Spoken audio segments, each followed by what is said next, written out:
Hello, I wanted to talk to you today a little bit about gauge and how to make a gauge swatch.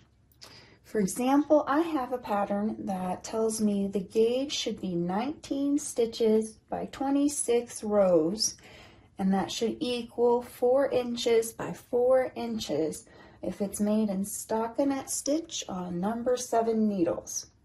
So that's a mouthful, but what that's telling you is to go ahead and cast on 19 stitches onto your number 7 needles with the yarn that the pattern suggests. This is a worsted weight yarn. So we'll cast on 19 stitches with the normal long tail cast on I like to use.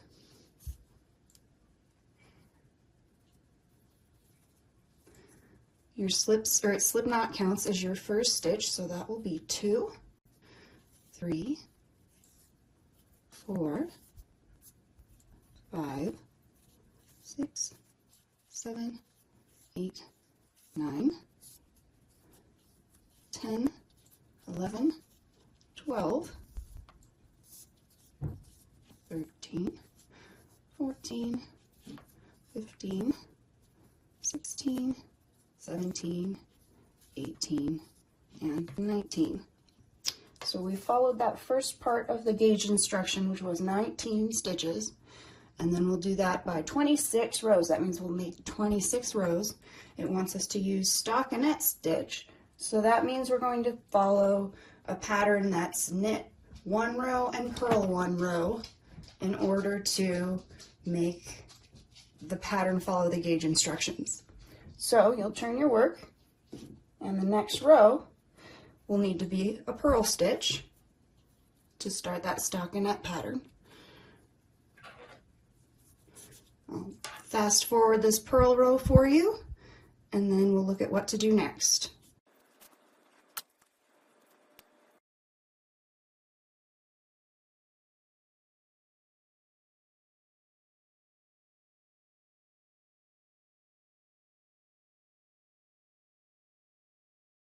And now that we've finished that purl row, we'll go ahead and turn our work again. And we'll knit a row, and that will start to make a stockinette pattern. So this row will be all knit stitches. I'll do that for you and fast forward as well. And I'll see you at the end of the row.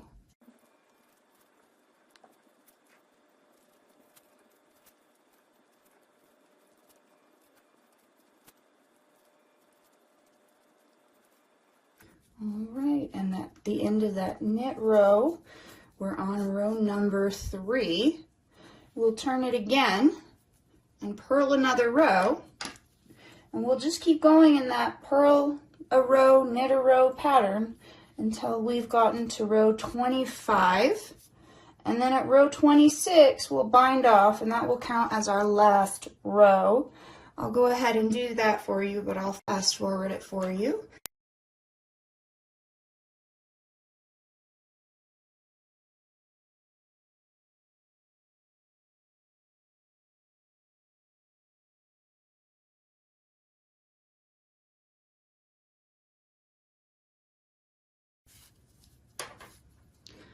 Okay, that was the 25th row of knit stitches. So at this point, we're going to do the last row that the gauge instruction tells us, which was the 26th row, and that's going to be our bind off row. And it will be in the purl pattern so that it matches the rest of the work. I'm just going to do a standard bind off until the end of this row to free this gauge swatch from the ball.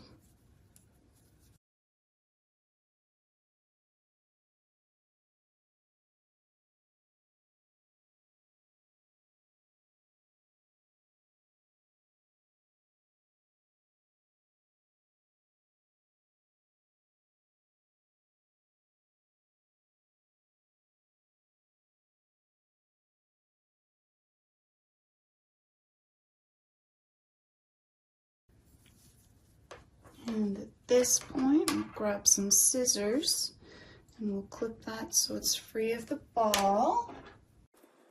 Leave a little bit of a tail if you want to weave that end in later. And pull that through and set the knitting needles aside. And now we have a gauge swatch following the instructions of the gauge that said 19 stitches by 26 rows equals 4 by 4 inches. Now we'll have to measure it to see if it matches that 4 by 4 inch instruction. So we'll grab that measuring tape, and all you do to measure this is kind of straighten it out a bit so it's square. If you'll notice, the edges curl on this simple little borderless gauge swatch. You can prevent that by adding a little border to the edges, and I'll make sure you have access to instructions for that in a written pattern. But to measure, you're going to measure from one side to the other and see if it matches that instruction. So here we needed 4 inches by 4 inches. So we're pretty close to what the instructions said. Okay, there's just a little bit more, so it's 4 1/4. Go the other direction. Same in the other direction. So this can mean one of two things when your gauge swatch doesn't match exactly to what the pattern instruction said it should. Probably it means that you need to first wash your gauge swatch and see if that shrinks the yarn a little bit, because you want to prepare your gauge swatch in the same way that you're going to prepare the final item. So for example, if you're going to knit a washcloth with this cotton yarn, you'll wash it and it will shrink. The same with the gauge swatch. So once we've washed it up, it will equal that 4 inches, and you don't need to do anything if that is what happens when you wash it. However, what could happen is when you wash it, it's not exactly right. So if you come back and measure it after you've washed it and it's not 4 inches, it's still too big, then you are going to need to choose a smaller size knitting needle. So for example, I had a size 7 US size 7 knitting needle, 4.5 millimeter, and I would need to go down a size and try a size 6 and see if that made the gauge swatch work out to the correct size. On the other hand, if your swatch is just too small and it doesn't match that 4 inches, it's much less than 4 inches, then what you'll need to do is get a bigger size needle. So again, if I had a US number 7, I'd want to try a US number 8 if my swatch ended up too small. And you just keep trying things like that, adjusting until you have the exact right gauge.